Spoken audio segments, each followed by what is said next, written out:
जय महामाया दाई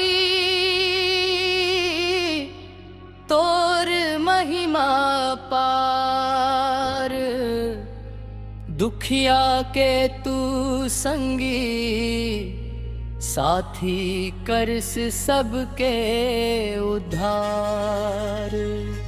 जय जय महामाया दाई तोर महिमा पार, दुखिया के तू संगी साथी करस सबके उद्धार। जय जय महामाया दाई तोर महिमा पार। लाल चुनरिया ओढ़े दाई सिंहमा करे सवारी, चुनरिया ओढ़े दाई सिंहमा करे सवारी।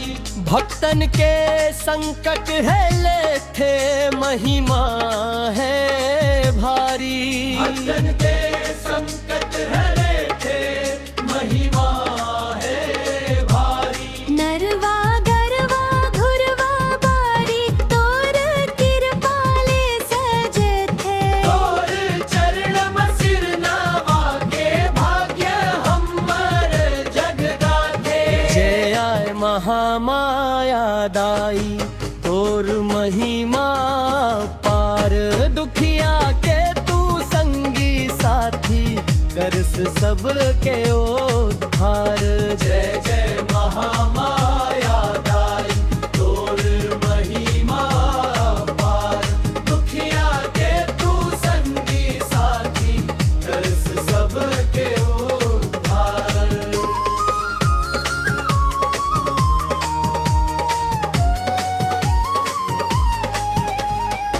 डोंगर पहाड़ गूंजे दाई तोर जयकारा ले। जोत जले मंदिर मंदिर तोर उजियारा।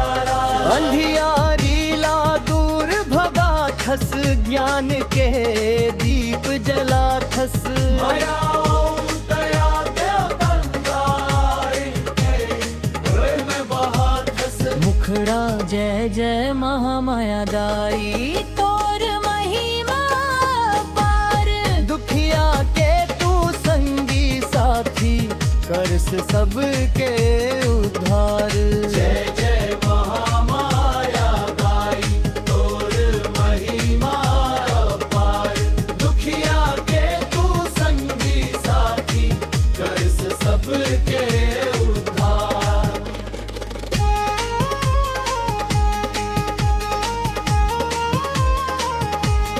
नवरात्रि के पावन बेला भक्तन भीड़ लगावे। नारियल फूल अगरबत्ती ले तोर पूजा चढ़ावे। झूमे गावे जस के टोली, बाजे ढोल मंजीरा। महामाया दाई तोर महिमा गाथे गाँव शहरा। मोर परिवार ऊपर दाई ऐसने कृपा रखना। सुख समृद्धि शांति भक्ति के दीप हमेशा बरना। जन्म जन्म तक तोर दुलार हम न पावत रही बो। तोर कहा माया दाया दही के तोर घर गुण गावत रही बो। समापन जय जय महामाया दाई और महिमा पार, दुखिया के तू संगी साथी करस सबके